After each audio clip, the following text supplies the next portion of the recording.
customer, when they messaged me, they were highly concerned about the amount of money this was going to cost.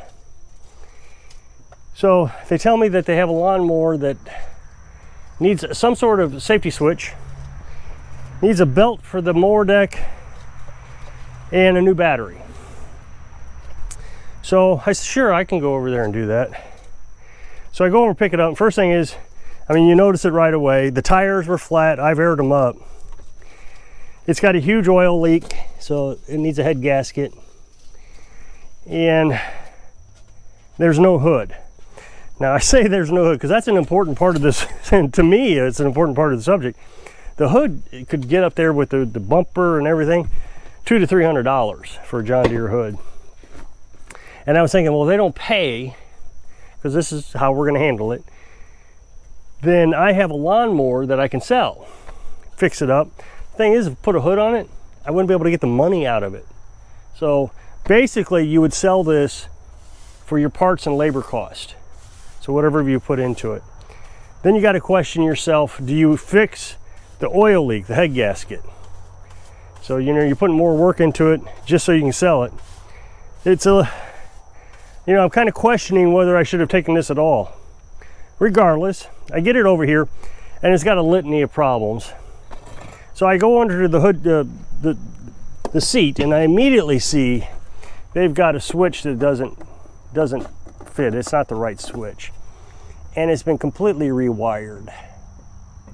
So I have to figure out if any electrical signal is getting taken to the ignition coil. Now, an ignition coil looks like this. So that's your spark plug wire that goes into your spark plug.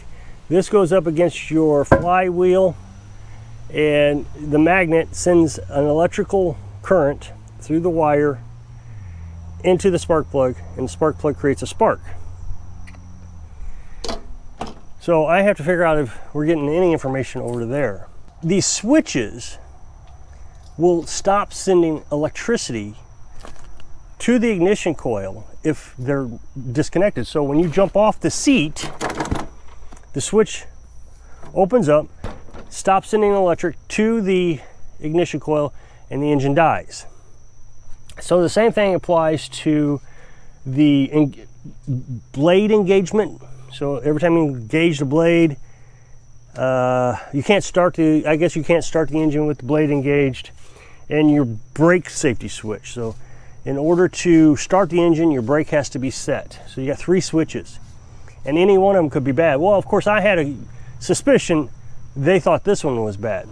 So I did what I thought I should have done, is I come over here to this side of the mower, and there is a wire. Now sometimes you will have to cut this wire.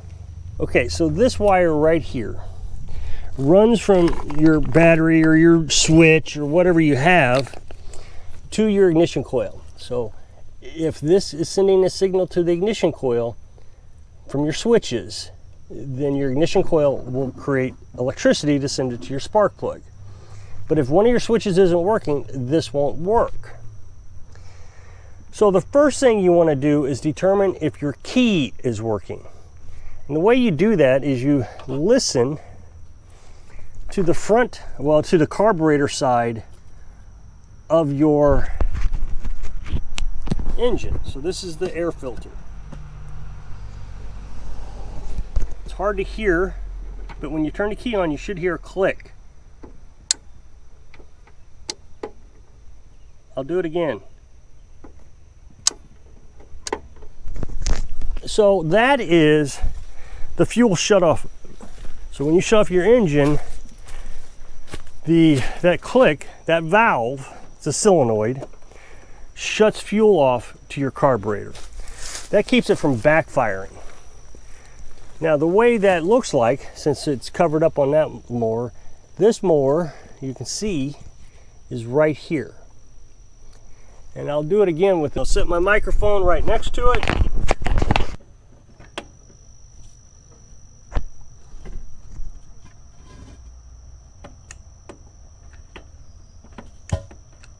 That one's even more quiet. So all you got to do is listen for that, and you can touch it and you might be able to feel it moving in there. So if that's working, then you know your switches, your key switch is working. You'll also know that your fuse, there's a fuse in here, little DC fuse that you see in your car, isn't blown. If the fuse is blown, it's not going to send electricity anywhere. So now I have to determine if my switches are working. So what you got to do is you got to engage your brake and you got to lower your seat. Well, now I've disconnected the seat switch because I've already diagnosed this, by the way, because I knew there was a problem with it. It was obvious. It wasn't the right switch. So I'm going to set the brake.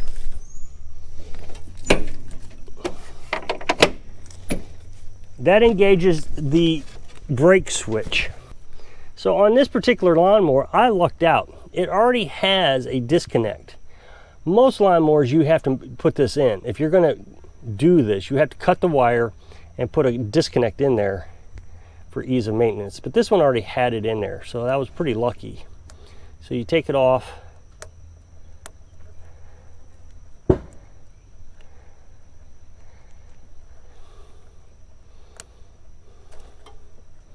And then this side that goes to the ignition coil, we're just going to put it out of the way so we don't get it confused.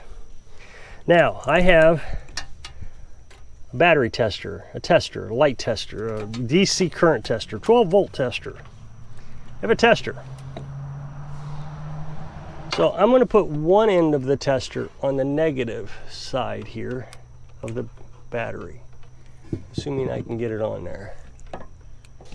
And then I'm going to come back down to the wire, and I don't know if you're going to be able to see this in the camera, but there is a light right there, a little LED light. It's a pretty sunny day, so you may not see it. Okay, so first thing we're going to do is we're going to turn the key on.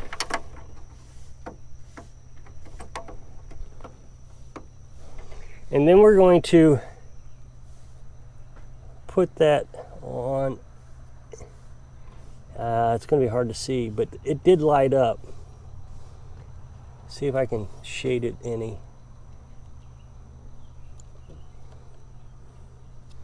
So it's lighting up. Just got to trust me. So that means there is a current of electricity going to the ignition coil. So now I know that the seat switch is bad because I disconnected it. Now the problem with this lawnmower is the battery was mostly dead. So I didn't really have a lot of juice to play with. Fortunately, a man loaned me his battery yesterday. Long story, don't want to get into that. So I had an extra battery. So I jumped it. So what I did was I took the air filter off. Now the air filter is a disaster. It's got wasp nest or mud diver nest. It's in bad shape. That's the air filter. That's the air filter cover.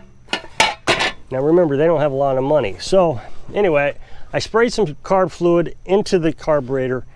I started it and it ran for a second until the carb fluid died. Now the problem is I can't put gas in it because the fuel filter broke off in my hand when I was trying to move it out of the way for the spark plug. So I guess the first thing I did, just to be clear, was I checked the spark plugs. I did fix the gap in them. The gaps were wrong on both of them. And I checked for spark on both of them. Carolyn helped me with the other one because I couldn't see. So, but the way I had to get it started was I had to short out the ignition solenoid, this thing right here. This takes information from your key switch and tells the starter, so you get electricity from the battery and it goes to the starter's right here. So when you turn your key on, it engages that and sends that electricity through. So you shut the key off, that shuts off. This is bad, this has went bad. So whoever's been working on this has been working in the wrong area. They thought it was the seat switch. It's not, it's this. As soon as I shorted it out, the engine turned over. I can't demonstrate it today, but you'll just have to trust me. The engine turned over with carb fluid, it started.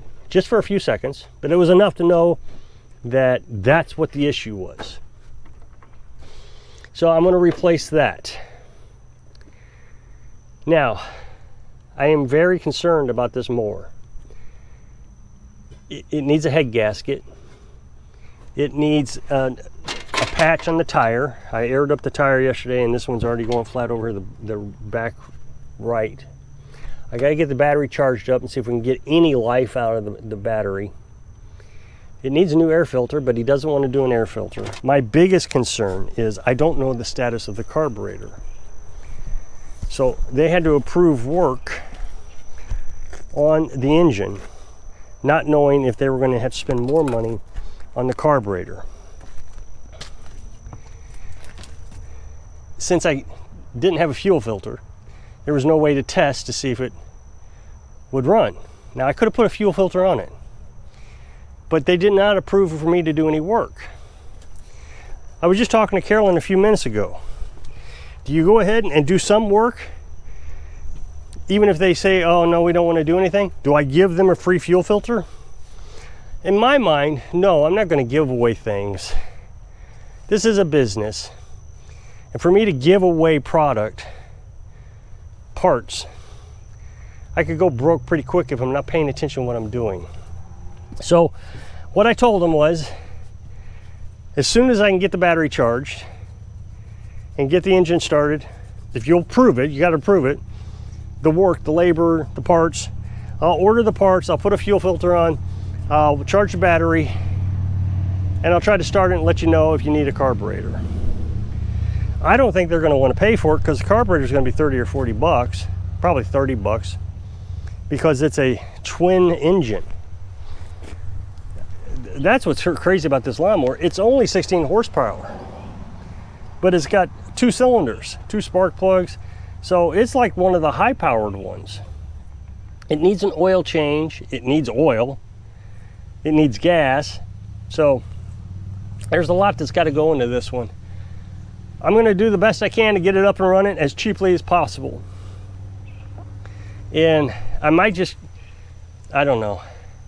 It might be better just to clean the carburetor and put it back on. Might save them some money. So if you'll click this up next box, it'll take you to a video where I was working on something. So I hope I can inspire you to live the dream, even when you're living in the dream. Thanks for watching.